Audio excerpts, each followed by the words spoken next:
कहानी की शुरुआत 5000 साल पहले दिखाते हुए होती है, जहाँ पे हम एक जालिम राजा को हुकूमत करते हुए देखते हैं। एक वो भी वक्त था जब ये शहर आजाद हुआ करता था, लेकिन अब इस जालिम राजा ने यहाँ के लोगों को अपना गुलाम बना लिया है। ये राजा यहाँ के सभी लोगों से जमीन की खुदवाई करवा रहा होता है। असल में इसको एक ऐसे मटेरियल की तलाश थी, एक ऐसी चीज की तलाश थी जो इसको जादुई ताकतें दे सकती थी, और इस वजह से ये पहले से ज्यादा ताकतवर हो जाता और इस शहर पे नहीं बल्कि पूरी दुनिया में ही हुकूमत कर सकता था। बेसिकली इस मटेरियल का नाम एटर्नियम है, जिसकी मदद से ये एक ऐसा ताज बना लेगा जिससे ये अपने अंदर सुपर हीरो वाली पावर्स को हासिल कर सकता है। यहाँ पे मामूल के मुताबिक मजदूर खुदाई कर रहे होते हैं और उसी दौरान एक मजदूर को वो एटर्नियम पत्थर मिल जाता है, जिसको वो जालिम राजा हासिल कर लेता है और बहुत जल्द ही अपना वो ताज भी बना लेता है, जिसको पहनने से उसे बहुत सी ताकतें मिलने वाली हैं। इसी बीच में हम एक छोटे लड़के को भी देखते हैं जो कि उस जालिम राजा के खिलाफ खड़ा हो जाता है। वो गाँव वालों को समझाता है कि हमें इस जुल्म से बचना चाहिए, हमें उसके आगे नहीं झुकना चाहिए। लेकिन जब जालिम राजा को पता चलता है कि ये तो मेरे खिलाफ खड़ा हो रहा है, तो वो उसे मारने का हुक्म दे देता है। और जैसे ही उसको मारा जा रहा होता है तो वो लड़का एकदम से गायब हो जाता है और एक ऐसी जगह पे आ जाता है जहाँ पे बहुत से देवता बैठे हुए थे। ये 6 गॉड्स या देवता इस बच्चे को कहते हैं कि तुमने हिम्मत की, हमें बहुत अच्छा लगा, इसलिए हम तुम्हें एक ऐसी पावर देने जा रहे हैं जिससे तुम एक लफ्ज शज़ाम बोलोगे तो तुम्हारे अंदर हम सब की पावर्स आ जाएंगी और तुम इतने ताकतवर बन जाओगे कि तुम आराम से उस जालिम राजा को हरा सकते हो। ये छोटा लड़का करता भी ऐसे है, वो शज़ाम बोलता है और बहुत ज्यादा पावरफुल बन जाता है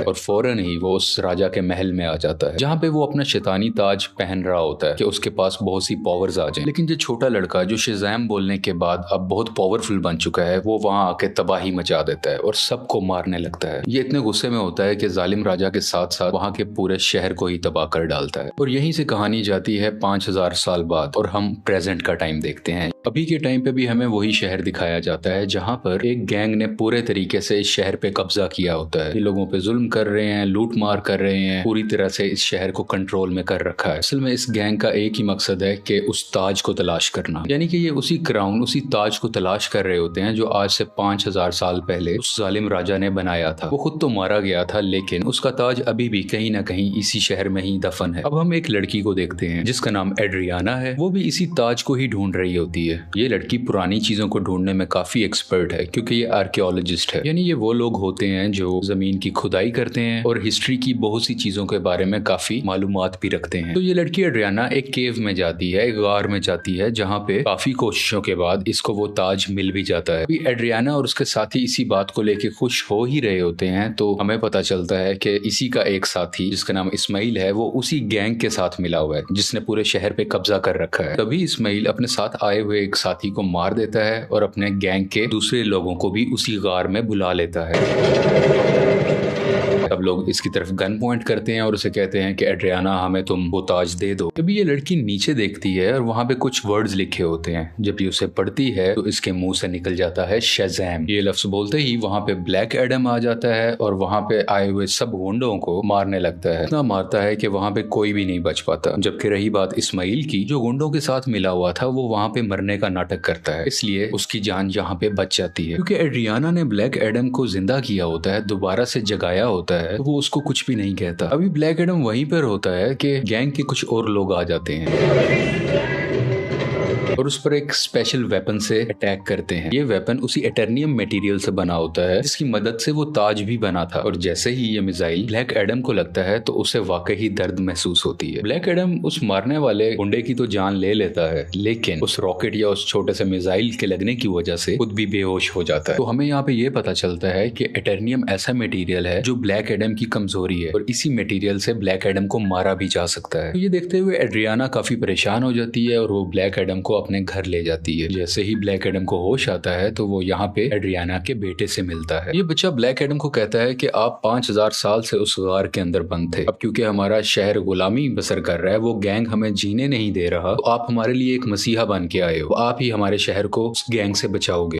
ब्लैक एडम को यहाँ पे कोई फर्क नहीं पड़ता। वो कहता है कि आज से 5000 साल पहले ये मेरा शहर हुआ करता था, अब यहाँ पे सब कुछ बदल चुका है, तो इस शहर को बचाने के लिए मैं रिस्पॉन्सिबल नहीं हूँ, मुझे इस शहर और यहाँ के लोगों से कोई मतलब नहीं है। और ये बात कहते ही वो घर से बाहर आ जाता है और शहर में फिरने लगता है और शहर को देखने लगता है। इसके बाद हम एक फीमेल लीडर को देखते हैं जिसका काम इस दुनिया में आने वाले सुपर हीरो और सुपर विलन्स को रोकना होता है। दुनिया में ऐसे हालात रखने होते हैं जिसकी वजह से आम लोगों को कोई मुश्किल ना आए और हमारी जमीन को भी कोई खतरा ना हो। वो यहाँ पे एक सुपर हीरो हॉकमैन से बात कर रही होती हैं। कहती हैं कि ब्लैक एडम अब वापस आ चुका है और उसे अगर रोका ना गया वो पहले की तरह इस बार भी बहुत ज्यादा तबाही मचा सकता है, और वो अगर पागल हो गया, वो गुस्से में आ गया, तो उसको रोकना लगभग नामुमकिन है। हॉकमैन इस चीज के लिए राजी हो जाते हैं और अपनी टीम इकट्ठी करते हैं जिसमें और भी बहुत से सुपर हीरोज शामिल होते हैं और सब मिलकर ब्लैक एडम को पकड़ने के लिए निकल जाते हैं। दूसरी तरफ उस गैंग के कुछ लोग एड्रियाना के घर पहुंच जाते हैं क्योंकि उन्हें पता था वो ताज अभी भी उसी के पास है, तो वो ताज लेने ही गए थे। और जैसे ही वो लोग एड्रियाना की फैमिली पे हमला करने वाले होते हैं तो ब्लैक एडम्स वहां पे उनको बचाता है और उस गैंग के लोगों को एक बार फिर से मार डालता है। और बचे हुए कुछ लोगों से ये अभी फाइट कर ही रहा होता है, तभी उसी वक्त हॉकमैन की बनाई हुई टीम वहां पे आ जाती है और ये सब मिलके ब्लैक एडम से लड़ाई करने लगते हैं। लेकिन अभी भी ब्लैक एडम इन पर भारी था। वो गैंग के लोग और जस्टिस सोसाइटी की टीम दोनों मिलके भी इसका कुछ नहीं बिगाड़ पा रहे थे और आखिरकार ब्लैक एडम वहां से चला जाता है। ये जस्टिस सोसाइटी की टीम, जो कि हॉकमैन की बनाई हुई टीम है, वो एड्रियाना के पास आते हैं और उसे मदद मांगते हैं कि तुम हमारी हेल्प करो उसको पकड़ने में। लेकिन एड्रियाना उन्हें कहती है कि तुम तब कहाँ थे जब हम पे ये जुल्म हो रहे थे, तुम लोगों को तो मैंने पहले कभी नहीं देखा। एक ब्लैक एडम ही है जिसने हमें बचाया, जब मैं मरने वाली थी तो उसी ने ही मुझे बचाया था। जस्टिस सोसाइटी के लोग कहते हैं जिसको तुम समझ रही हो कि वो तुम्हारी हिफाजत कर रहा है, वो बहुत खतरनाक है। आज से 5000 साल पहले भी उसने हमारे इसी शहर को पूरे तरीके से तबाह कर दिया था। और बिल आखिर ये लोग एड्रियाना को राजी कर लेते हैं और इसीलिए एड्रियाना इन सबको ब्लैक एडम के पास ले जाती है ताकि सब लोग बैठ के आपस में बात कर सके, ताकि वो दोनों एक दूसरे की बातों को समझ सके और इनकी आपस की लड़ाई आपस में खत्म हो जाए। तभी दूसरी तरफ इस्माइल, जो कि एड्रियाना का साथी था, वो उसके घर में एंटर हो जाता है ताकि वो ताज वहां से ढूंढ सके और उसका इस्तेमाल अपने लिए कर सके। लेकिन जब उसे वो ताज नहीं मिलता तो वो गुस्से में एड्रियाना के बेटे को उठा के अपने साथ ही ले जाता है। यहाँ काफी चालाकी से इसका बेटा अपनी मदर यानी एड्रियाना को फोन कर देता है और सब कुछ बता देता है कि मुझे किडनैप कर लिया गया है, मुझे इस्माइल ने ही किडनैप किया है। ये सुन के ये काफी परेशान हो जाती है, इसलिए ये जस्टिस सोसाइटी और ब्लैक एडम से हेल्प मांगती है, मेरे बेटे को वापस लाने में मेरी मदद करो। और ये दोनों राजी भी हो जाते हैं और मिलकर उसके बेटे को ढूंढने लगते हैं। यहीं पर हॉकमैन उस गैंग के 2 आदमियों को पकड़ लेता है और मार के पूछने पे उसे पता चलता है कि इस्माइल कहाँ पे है। इस्माइल ने उसके बेटे को एक खुफिया जगह में रखा है जो कि एक रेगिस्तान में है। और जब ये सब यानी ब्लैक एडम और जस्टिस सोसाइटी उस जगह पर पहुंचते हैं तो देखते हैं कि इस्माइल ने उसके बेटे पे गन पॉइंट की हुई है। और यहाँ पे इस्माइल एक राज बताता है कि वो गैंग जो पूरे शहर में तबाही मचा रहा है उसका लीडर मैं ही हूँ और ये सब गुंडे मेरे लिए ही काम करते हैं। इसलिए वो एड्रियाना को कहता है कि अगर तुम्हें अपने बेटे की जान बचानी है तो मुझे वो ताज दे दो। तो ये परेशान माँ उसको वो ताज दे देती है ताकि उसके बेटे की जान बच सके, लेकिन इसके बावजूद भी वो उस बच्चे पे गोली चला देता है। और जैसे ही ब्लैक एडम ये देखता है तो वो तेज स्पीड से उड़ता हुआ उसके आगे आकर उस बच्चे की जान बचा लेता है और यहाँ पे इस्माइल को अपनी लाइटनिंग से जला के मुकम्मल तरीके से खत्म कर डालता है। यहाँ पे ब्लैक एडम भी हॉकमैन से मिलता है और उसको एक बहुत बड़ा राज बताता है कि आज से 5000 साल पहले वो लड़का जिसने उस जालिम राजा के खिलाफ आवाज उठाई थी वो मैं नहीं था बल्कि वो मेरा बेटा था। और जब जालिम राजा मेरे बेटे को मार रहा था तो वो उसी वक्त वहीं से गायब हो गया था। इस चीज को देखते हुए जालिम राजा को बहुत गुस्सा आया क्योंकि अब वो मेरे बेटे को तो ढूंढ नहीं पा रहा था, तो उसने मुझे मेरे घर वालों को पकड़ लिया और हमें बहुत मारा पीटा। हमें इतने बुरे तरीके से मारा गया कि शायद कोई जानवरों पे भी ऐसा सलूक नहीं करता। देखते ही देखते मेरी वाइफ वहीं पर मारी गई और मैं भी तकरीबन मरने ही वाला था, तभी मेरा बेटा मेरे पास वापस आ गया जिसके पास बहुत सी शक्तियां थी, बहुत सी पावर्स थी और उसने अपनी सारी पावर्स मुझे दे दी। यानी कि अब सारी पावर्स मेरे अंदर आ चुकी थी। अभी हम दोनों बात कर ही रहे थे तभी जालिम राजा के लोगों ने एक बार फिर से हम पे हमला कर दिया। वहां पे मैं तो बच गया क्योंकि मेरे पास बहुत सी पावर्स थी, लेकिन मेरा बेटा मेरी आंखों के सामने ही मारा गया। अपने बेटे को मरता हुआ देख के मैं आग बगूला हो गया, यानी मुझे बहुत गुस्सा आ गया और मैंने जालिम राजा और उसके लोगों को तो मार दिया, लेकिन वो पावर्स, वो शक्तियां मेरे काबू में नहीं रही। मैं उन्हें कंट्रोल ही नहीं कर सका और देखते ही देखते ये पूरा शहर मेरे ना चाहते हुए तबाह हो गया।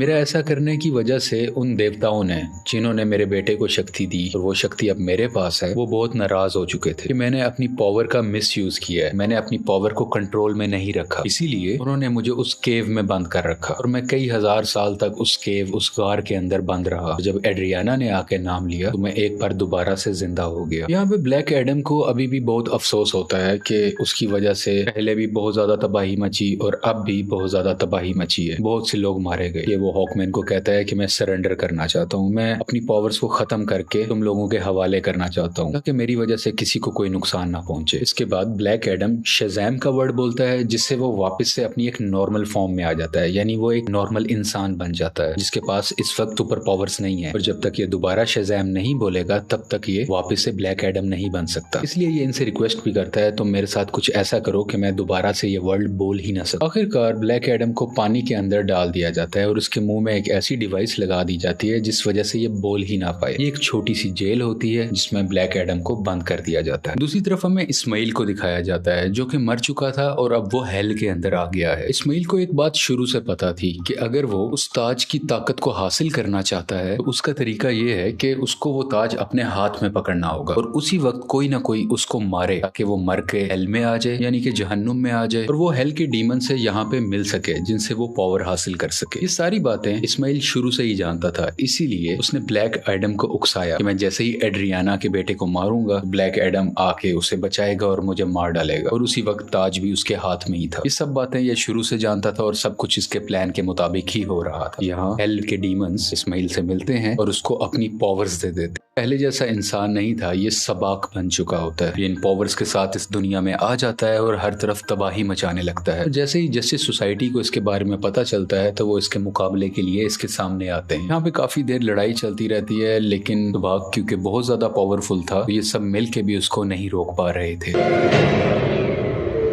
इसी जस्टिस सोसाइटी के एक और टीम मेंबर जिनका नाम डॉक्टर फेट है, वो अपनी मल्टीपल फॉर्म्स में आते हैं, मुख्तलिफ पावर्स का इस्तेमाल करते हुए सबाक को मारने की कोशिश करते हैं, लेकिन फिर भी कामयाब नहीं होते और बहुत जल्द ये सब समझ जाते हैं कि सबाक को ब्लैक एडम के अलावा और कोई नहीं हरा सकता। इसलिए वो यहाँ पे टेलीपैथी के जरिए ब्लैक एडम से बात करने लगते हैं, को बताते हैं कि हमें तुम्हारी हेल्प की जरूरत है और ये लोग यहीं से उसकी काफी हेल्प भी करते हैं ताकि वो खुद को आजाद करवा सके। वहां से निकलते ही वहां के कुछ सोल्जर्स को मारता है,